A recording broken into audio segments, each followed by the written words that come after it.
Em 2006, o Conselho Nacional de Justiça lançou um movimento pela conciliação com o slogan "Conciliar é legal". A partir de então, muito tem se falado desse meio eficiente e rápido para a solução de conflitos e que contribui de forma extraordinária para reduzir as demandas do judiciário. A conciliação judicial ocorre quando já existe um pedido de solução do problema e assim o próprio juiz ou um conciliador treinado tem a oportunidade de atuar de forma a viabilizar um acordo. A partir dessa relevância, o programa Mérito da Questão convidou o desembargador Vladimir Abreu da Silva para falar sobre o assunto. Vladimir ingressou na magistratura como juiz substituto na comarca de Campo Grande há 35 anos. Ocupou o cargo de juiz de direito de primeira entrância em Miranda, de segunda entrância na primeira vara da comarca de Jardim. Foi promovido em 1995 à entrância especial para atuar na segunda vara de Fazenda Pública e Registros Públicos em Campo Grande. Foi ainda juiz eleitoral da 36ª Zona de Campo Grande e designado membro titular da terceira turma recursal mista dos juizados especiais. Juiz auxiliar da Corregedoria Geral de Justiça, juiz auxiliar da Presidência do Tribunal e promovido em 2008 ao cargo de desembargador do Tribunal de Justiça do Estado de Mato Grosso do Sul. Desembargador, que tipo de conflito pode ser resolvido com a conciliação? Pois é, eu estava meditando sobre essa questão. Praticamente todos os tipos de conflito podem ser resolvidos através da conciliação, exceto, por exemplo, estão fora aqueles casos que envolvem, por exemplo, patrimônio público, certo? Interesses que envolvem o patrimônio do município, do estado, esses estariam, em princípio, fora da conciliação. Por quê? Porque, excepcionalmente, se houver uma autorização legislativa da Câmara Municipal, da Assembleia Legislativa ou do Congresso Nacional, também esses casos podem ser possíveis de se conciliar. Então, a conciliação ela abrange um leque incomensurável de possibilidades de composição. Podemos citar os mais costumeiros aí para as pessoas conseguirem visualizar? Podemos sim. Olha, casos envolvendo questão de vizinhança, inventário, arrolamento, questões familiares, guarda de filho, pensão alimentícia, que nós temos muito nesses dias, todos esses casos, colisão de veículos, todos esses casos é plenamente possível a conciliação. Então, a sociedade deve procurar, no meu modo de ver, no meu modesto modo de ver, esse tipo de solução de conflito. Então, a conciliação judicial ela é muito incentivada, né, desembargador? Por quê? Quais são os benefícios? Olha, essa cultura, ela até que é recente. Eu digo que é recente porque a minha geração, e eu não sou tão antigo assim, na época nós operadores do direito, até a década de 90, 2000, nós não tínhamos essa preocupação da efetividade da conciliação. A conciliação era mais uma coisa pro forma. Com o advento do Conselho Nacional de Justiça, ele passou a incentivar esses programas de conciliação. Por quê? Porque justamente viu-se, observou-se que é um modo rápido e bem mais barato para o Estado de se resolver os conflitos na sociedade. Então, hoje, é incentivada a conciliação, a mediação, enfim, que as partes, né, elas mesmas busquem uma solução para aquele problema que está posto no judiciário. E quando a solução parte aí, né, das partes, como o senhor disse, quais são os benefícios? Muito boa sua pergunta, porque quem perde uma demanda não se conforma jamais com a decisão judicial. Ela pode ser dada por um juiz do interior, pode ser dada aqui pelo tribunal ou até pelo Supremo Tribunal Federal, que é a nossa mais alta corte de justiça e onde nós temos os mais eminentes magistrados, pessoas altamente preparadas. Mesmo nessas hipóteses, quem perder uma causa em um acórdão, em uma decisão proferida pelo Supremo Tribunal Federal, ele jamais se conformará. Ao contrário, quando as próprias partes buscam a solução, essa solução é discutida, é trabalhada, muito importante, por um mediador ou por um conciliador, que são pessoas preparadas para isso, elas se sentem recompensadas, porque aquela solução não foi imposta, não foi coagida, não foi imposta, vamos dizer assim, num português bem claro, bem chulo, goela abaixo. Então, elas geralmente, quando isso ocorre, se chega a um consenso, elas cumprem aquele acordo voluntariamente. Ao revés, quando é um juiz ou um tribunal que impõe aquela decisão, as pessoas resistem até o último momento em cumprir a decisão. E isso se arrasta por anos e anos. É comum aqui no Tribunal de Justiça, nós temos processos aí com duração de 20 anos, 22 anos. A partir daí, desembargador, quem pode conciliar? Todas as pessoas podem conciliar, maiores e capazes. E os menores não podem conciliar? A criança que precisa receber um alimento do pai pode, desde que ele seja representado pela sua mãe, ou pelo seu pai, ou por um responsável, também pode conciliar. Nesses casos, há um detalhe importante, que é a obrigatória participação do Ministério Público para verificar os interesses do menor, o interesse desse incapaz. Então, todos podem conciliar. Certo. E como os envolvidos na conciliação devem proceder?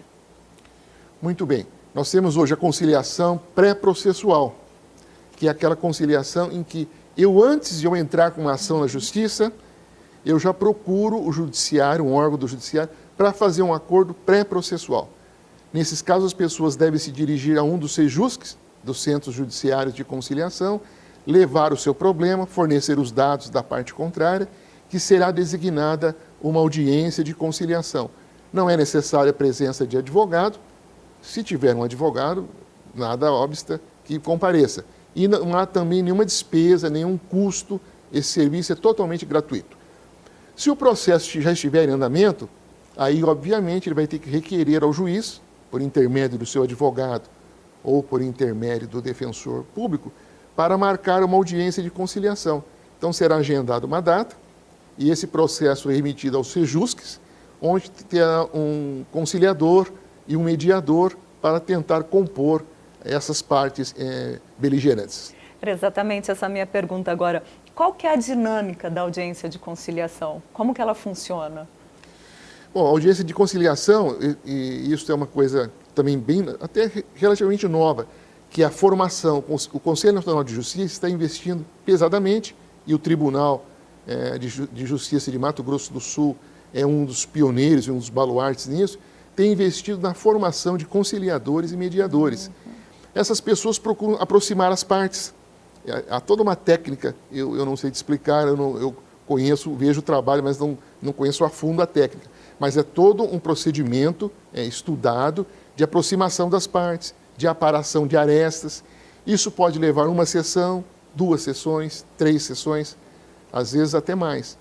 Quando se trata de mediação, que são aqueles casos envolvendo família, direitos hereditários, isso pode levar a meses, esse trabalho. Por isso que eu digo que esse trabalho também não pode e não deve ser exercido pelo magistrado. O magistrado ele não pode estar envolvido nessa negociação, porque é ele quem vai julgar, eventualmente. Então, é feito primeiro uma aproximação de, vamos dizer assim, desarmar os ânimos, porque as pessoas, principalmente quando a demanda já está em juízo, as pessoas comparecem com os ânimos bem exaltados. Certo. É preciso desarmá-las, primeira coisa. E pode ocorrer da outra parte não aceitar também a conciliação, né, desembargador? Nesse caso, como que fica? Sim, ela pode não aceitar. Ela é obrigada a comparecer à audiência de conciliação, porque se ela não comparecer, esse ato é considerado atentatório à dignidade da justiça, ela pode sofrer uma multa.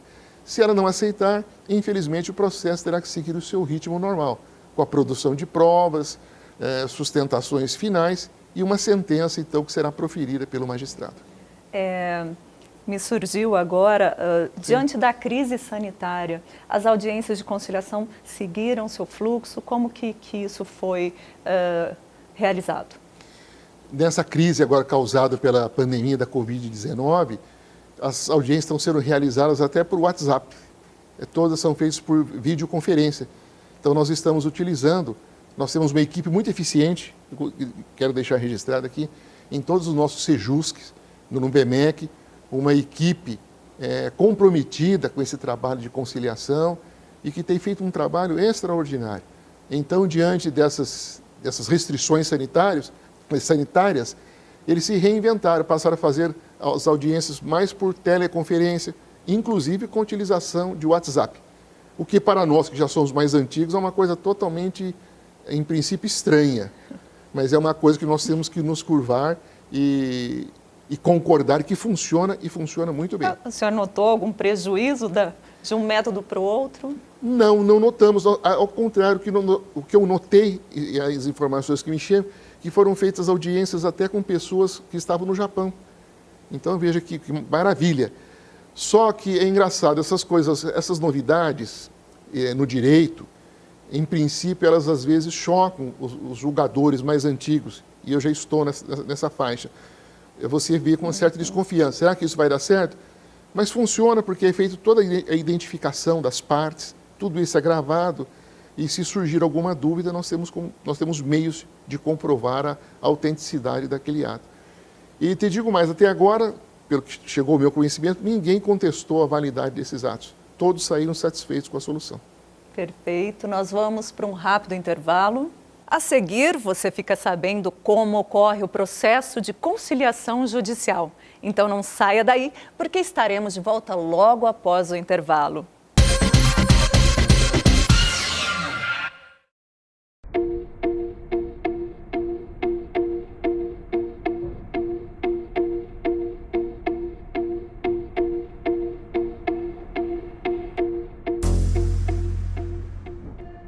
O Tribunal de Justiça de Mato Grosso do Sul tem se destacado nacionalmente por iniciativas que visam suavizar ou mesmo acabar com o impacto de suas atividades no meio ambiente. Com a criação e o aparelhamento do núcleo socioambiental, com estrutura permanente ligada à presidência do Tribunal de Justiça, as ações foram colocadas em prática e já dão resultados positivos. Este trabalho tem como foco a atuação e a implementação, monitoramento de metas mensais e anuais, avaliação constante de indicadores de desempenho e o cumprimento da Resolução 201 do Conselho Nacional de Justiça. Além disso, faz a efetivação da chamada Agenda 2030 da ONU, da qual o Poder Judiciário brasileiro é signatário e que contempla os 17 Objetivos de Desenvolvimento Sustentável, os ODS, criados para transformar o mundo. Entre as iniciativas já implementadas e realizadas estão a constante capacitação de seus magistrados e servidores por meio da Escola Judicial, a EJUD-MS, com destaque para os 3 seminários sul-mato-grossenses de gestão socioambiental do Poder Judiciário do Estado de Mato Grosso do Sul, realizados de forma inédita entre os tribunais estaduais. Os eventos trouxeram especialistas da área ambiental, de sustentabilidade, para apresentar ações realizadas e propor as soluções para que os órgãos públicos, como o Poder Judiciário, se tornem mais sustentáveis e influenciem positivamente autoridades, cidadãos na tomada de consciência sobre os reais impactos da atividade humana no planeta Terra. Merece destaque também o programa de separação de resíduos sólidos, que mudou totalmente a forma de descarte do que convencionamos chamar de lixo no prédio do Tribunal de Justiça. O que antes era descartado sem qualquer critério, hoje é separado e destinado de forma correta. O que é possível reciclar ou reutilizar será feito, diminuindo a necessidade da fabricação destes produtos. Já o que for resíduo orgânico deve ser destinado livre de resíduos que possam poluir o solo, os cursos de água e o lençol freático. Hoje dessa iniciativa estão a coleta, a destinação correta de remédios, pilhas, baterias, materiais com grande potencial poluente. Também foram criadas e implementadas em todo o âmbito do Poder Judiciário ações para diminuir substancialmente o volume de impressões em papel e reduzir quase a zero a distribuição e o uso de copos plásticos. Outro projeto que merece ser destacado é a criação da horta solidária no Tribunal de Justiça. No entorno do tribunal, uma área foi destinada para a horta agroecológica, na qual serão plantadas ervas aromáticas e hortaliças.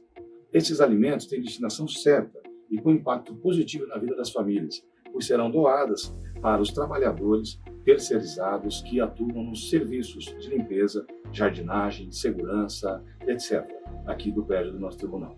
É alimento nutritivo, orgânico, que vai para a mesa das famílias dos nossos colaboradores. Uma campanha em parceria com a Secretaria de Comunicação, durante um mês, rendeu o plantio de mudas de árvores em todo o estado, com a participação dos servidores, magistrados, e ainda foram distribuídos lápis com sementes que, depois de utilizados, podem ser plantados de onde nascerão, evidentemente, belas imbaúbas e figueiras brancas.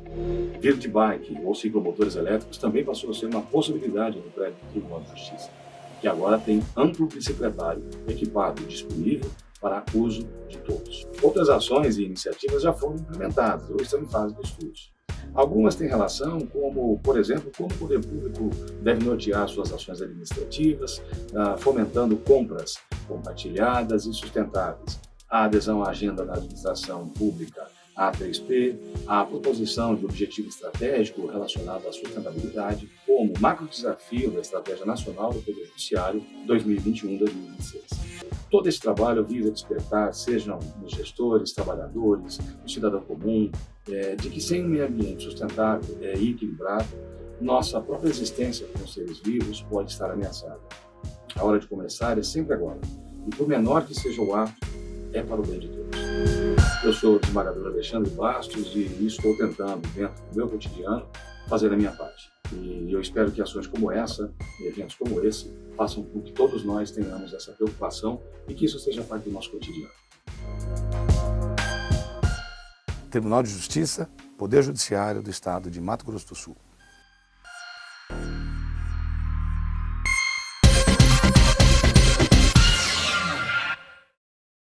Estamos de volta com o programa Mérito da Questão e o tema conciliação. Ao meu lado, fazendo todos os esclarecimentos, o desembargador Vladimir Abreu da Silva. Desembargador, nós já falamos no primeiro bloco como ocorre, né, o processo de conciliação judicial. Isso sempre foi aceito? Como que era antes da conciliação? A gente estava conversando aqui antes da chamada da volta do bloco. Como que era antes? Só para as pessoas entenderem o tanto que a vida melhorou, né? Verdade.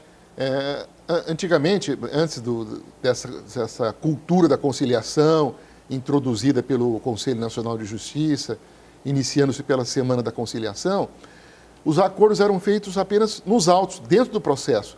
O juiz marcava uma audiência de conciliação, as partes compareciam acompanhadas por seus advogados ou defensores públicos, e era feita uma coisa bem pro forma. O juiz indagava simplesmente, tem acordo? Sim. Redigia-se lá as cláusulas do acordo. Fulano vai dar isso, fulano vai receber aquilo, e o juiz homologava. Se a resposta fosse negativa, o juiz encerrava a audiência e já partia para a produção de provas, marcava uma outra data, fazer perícia, ouvir testemunhas e, enfim, dar a sentença.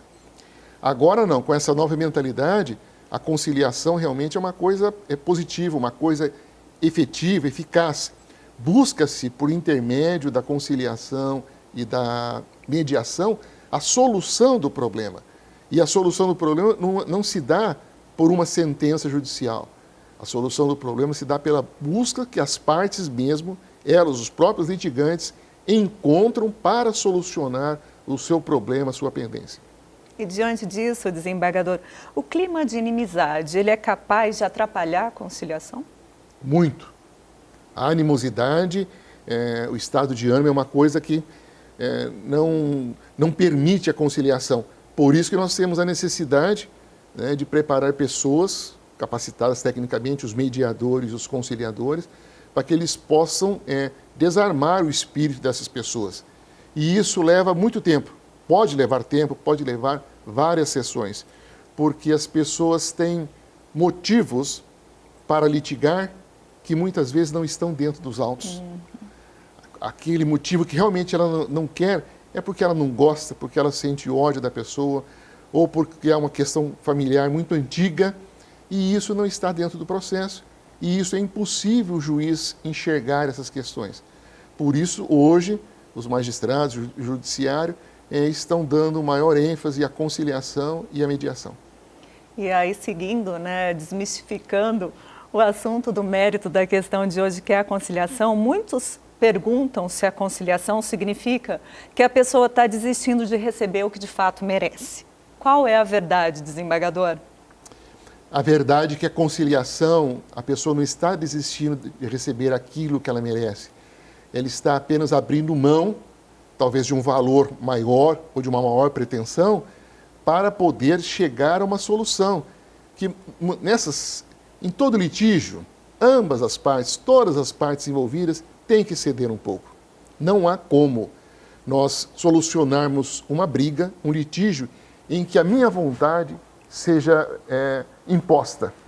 Eu tenho também que ouvir a outra parte e procurar ver aquilo que eu estou errado, porque todos que vêm no judiciário têm razão. O autor tem razão e o réu tem razão. O requerido tem razão.